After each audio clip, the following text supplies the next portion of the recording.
John Gotti Jr. was born into a world of power, violence, and infamy. As the son of the notorious Gambino family boss, John Gotti, he rose quickly through the mafia ranks, but his story took an unexpected turn. In this video, we uncover the life of a man who dared to renounce his criminal past and carve out a new identity, away from the shadows of the mob.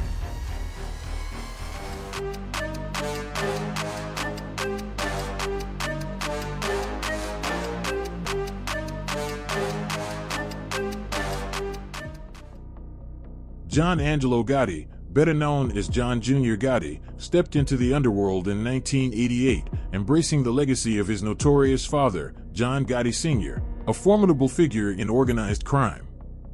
Jr. swiftly ascended the ranks of the Gambino crime family, making history as the youngest capo regime at the age of 26. By 1991, he had risen to the position of acting boss of the family, embodying the ruthless efficiency and feared leadership his father once demonstrated. However, in a surprising turn of events, Jr. Gotti chose a different path and ultimately renounced his life of crime.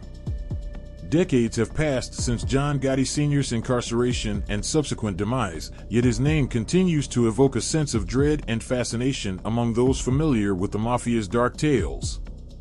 His son, John Jr. Gotti, intimately understands the weight and implications of the Gotti legacy, having been a prominent subject of media coverage during the height of mafia influence in the 1980s and 1990s. It was under this immense pressure and scrutiny that Jr. made the life-altering decision to step away from the criminal empire he was once destined to lead. This narrative delves into the complex and turbulent journey of John Jr. Gotti, exploring his tumultuous relationship with his father's infamous legacy and his ultimate decision to abandon the world of organized crime, a world that both shaped and shadowed his early life. John Gotti Jr. entered the world on February 14, 1964, in the borough of Queens, New York City, into a life that was far from ordinary. His father, John Gotti Sr., was already a figure of considerable notoriety due to his frequent run-ins with the law. John Jr.'s early childhood was marked by his father's absence, especially significant when, at the tender age of 5, his father commenced a 3-year sentence in a Pennsylvania prison after admitting guilt to charges related to cargo hijacking. During his youth, John Jr.'s existence of having a father was somewhat mythical among his peers. They would often jest about his seemingly invisible dad, doubting his existence entirely. The situation reached a memorable climax one day in 1972. Amidst the playful jeers of his friends, who mocked him for apparently not having a father, John Jr. defended his father's absence by claiming he was merely away on business. His friends, skeptical and mocking, continued their taunts until an unexpected moment dramatically altered the scene. John Jr. vividly recalled this pivotal incident years later during an interview with 60 Minutes, right on cue, as if orchestrated by fate. A brown Lincoln Continental Mark IV, its windows tinted in a style uncommon at the time, slowly approached us. It halted beside where I stood.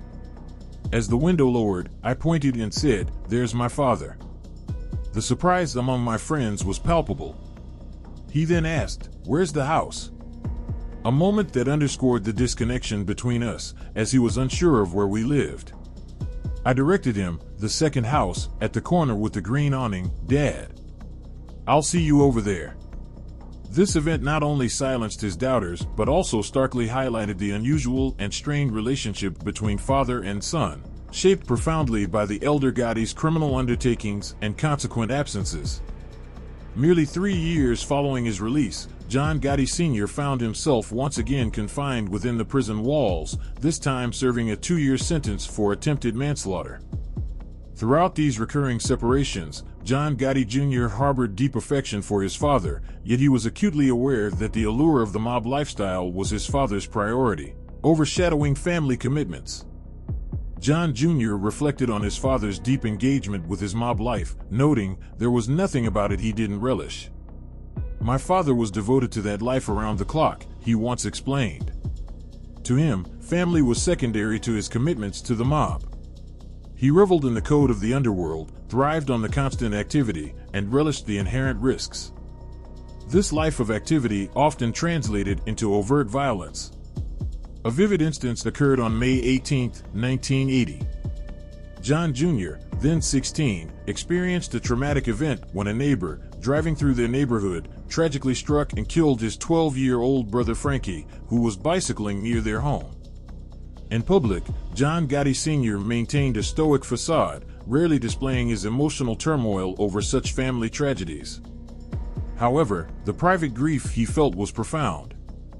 John Jr. shared an intimate detail from those days. "From my bedroom, I could hear through the vent that connected to his den. There, he would weep alone." He added, "My mother was utterly devastated by the loss. She spent days upstairs, heavily sedated to help her cope with the grief." The neighborhood incident took a darker turn when John Favara, the neighbor responsible for Frankie's accidental death, was forcibly taken by several individuals and subsequently disappeared 4 months later. John Jr. later admitted that it was likely his father played a role in this sinister retaliation. Following these events, any remnants of naivety John Gotti Jr. held regarding his father's lifestyle dissipated entirely. As he edged closer to adulthood, the path that lay before him seemed almost predetermined. He was to step into the family legacy, embarking on a life deeply entrenched in organized crime, just as his father before him. In 1985, John Gotti ascended to the pinnacle of the Gambino crime family's hierarchy following his orchestration of the assassination of the then boss, Paul Castellano. This bold move solidified his dominance within the organization and set the stage for his son, John Gotti Jr., to make his mark on New York's criminal underworld. By 1988, Gotti Jr. was officially inducted into the Gambino family, quickly establishing himself as a formidable presence. Remarkably, by the time he reached his mid-20s, just 2 years after his induction, he had already achieved the rank of capo, the youngest in the history of the Gambino family to do so. His rise was fueled by his early involvement in the family's operations, which began around 1982 and included activities such as gambling and loan sharking, essential elements of the mob's revenue stream. Reflecting on his formal initiation into the mob, Gotti Jr. shared a poignant memory of his father's approval, which underscored a significant familial and personal milestone. "When my father embraced me, put his arm around me, and recognized me not just as his son, but as a peer within the criminal world, a street guy, a knockaround guy, someone who bounces back like he did, it was the proudest moment of my life. It affirmed my transition into a life that mirrored his own." This period of alignment with his father's lifestyle, however, was short-lived. Shortly after John Gotti Jr. became a made man in the mob, his father's active involvement in the day-to-day affairs of the street came to an abrupt end. John Gotti Jr. often recounted a stark maxim his father lived by: "At the end of the day, you either die or end up in jail." This bleak prediction became reality for John Gotti Sr. when he faced conviction on charges of racketeering and murder in 1992, a verdict heavily influenced by the betrayal of Sammy the Bull Gravano, a former mob associate who turned government witness. The elder Gotti received a life sentence, marking a significant fall from power. In the wake of his father's incarceration, John Gotti Jr. assumed a pivotal role within the Gambino crime family. With special privileges as an immediate family member, Jr. was permitted regular visits to his father in prison. During these visits, he became a conduit for his father's commands, relaying directives and maintaining his influence over the family's operations from behind bars. Throughout the 1990s, Gotti Jr. effectively led the Gambino family, overseeing its various illegal enterprises, including loan sharking, bookmaking, and extortion. However, the law eventually caught up with him as well. In 1998, he faced federal charges encompassing a slew of criminal activities. Confronted with overwhelming evidence, John Gotti Jr. negotiated a plea agreement, resulting in a prison sentence of nearly 7 years. Before his incarceration, he had a final meeting with his father, who was still serving his life sentence. During this poignant encounter, the elder Gotti urged his son to reject the plea deal and continue to uphold the family's honor within the mob. Despite his father's counsel, it was the last time they would see each other. John Gotti Sr. passed away from throat cancer on June 10, 2002. Contrary to his father's last wishes, Jr. accepted the plea deal.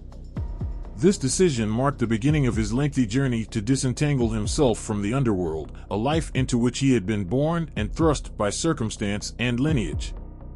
In their pivotal last conversation, John Gotti Sr. did urge his son to confront the legal challenges head-on, yet eventually, he acknowledged his son's autonomy. "John, if this is the path you choose, then you must walk it alone," the elder Gotti conceded. "But remember, they will never stop pursuing you. The government will never back down. Do you really think pleading guilty will end this? They will simply file another case, and then another." Indeed, John Gotti Jr.'s legal woes did not conclude with his acceptance of the plea deal and his early release from prison in 2002. He found himself the target of continuous indictments on a slew of historical allegations, ranging from drug trafficking to racketeering and even murder. Among these accusations was an alleged conspiracy to murder Curtis Sliwa, a radio host and founder of the Guardian Angels, who had publicly criticized his father. Despite the repeated efforts of prosecutors, they failed to secure a conviction against Gotti Jr. Throughout the first decade of the 2000s, he faced numerous trials, managing to evade conviction each time. In 2009, the culmination of these legal battles resulted in another mistrial concerning his racketeering charges, after which prosecutors decided not to pursue further action, effectively allowing him to leave the courtroom as a free man. Since stepping away from a life overshadowed by his mafia associations, John Gotti Jr. has shifted his focus to his personal life, expressing a desire to dedicate himself to being a father to his 6 children and a supportive husband to his wife, Kimberly, seeking normalcy and peace away from his tumultuous past. While John Gotti Jr. is still recognized both as the son of John Gotti and as a former mobster, he has largely retreated into a more subdued life as a family man following his 2009 trial. However, his past continues to cast a long shadow, and he re-entered the public eye with the publication of his 2015 memoir, Shadow of My Father. The book's narrative was later adapted into a film that premiered in 2018. John Gotti Jr. has publicly expressed his dissatisfaction with the film adaptation, critiquing it for not fully representing his true life story. Despite his reservations, he actively participated in the film's promotional activities, engaging extensively with the media. His efforts to promote the film included a series of interviews where he discussed his past life within the mafia's ranks. Moreover, Gotti Jr. has utilized social media to maintain a visible presence, populating his Instagram account with photos of himself alongside celebrities such as John Travolta and Kelly Preston, who portrayed his parents in the film adaptation of his memoir. This interaction with celebrities and his engagement with the public through social media suggests that, despite his departure from his criminal past, John Gotti Jr. retains an affinity for the limelight, a trait that he seems to share with his late father. This connection underscores the enduring influence of the Gotti legacy, manifesting even in his ostensibly quieter, reformed life.